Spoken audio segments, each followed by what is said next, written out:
If you're looking for a place to treat your diseases, talk to ghosts, or even turn your friends into an animal, the usual, only one place comes in mind: Mayong. Mayong is a small village located 40 kilometers away from the town Guwahati in the state of Assam. But it's known to be the capital of black magic in India. First of all, what is black magic?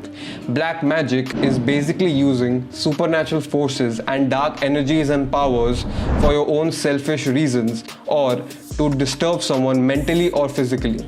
Historical figures like Chanakya have mentioned using black magic before. Black magic has also been mentioned in texts like the Mahabharata. Ghatotkacha, a character from the Mahabharata, was from Mayong and used his powers of black magic in the Mahabharata war.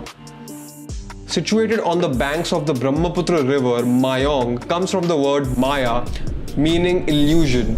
As per the Alimgarh Nama, the text that recorded the first 10 years of the rule of Aurangzeb, it mentions that the Mughals tried to invade the land known as Pragyotishpura or modern-day Assam multiple times. All the kings who tried to invade this land, including the Mughals, were always defeated by the Ahom kings in Assam. The Mughals were scared of the Ahom dynasty not because of their army but their extensive use of black magic. In the year 1332, Muhammad Shah attacked Mayong with 100,000 or 1 lakh horsemen, but the army was never seen again and disappeared in thin air.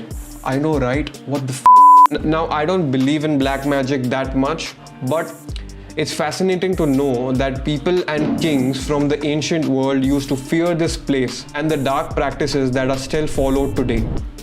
Thank you very much.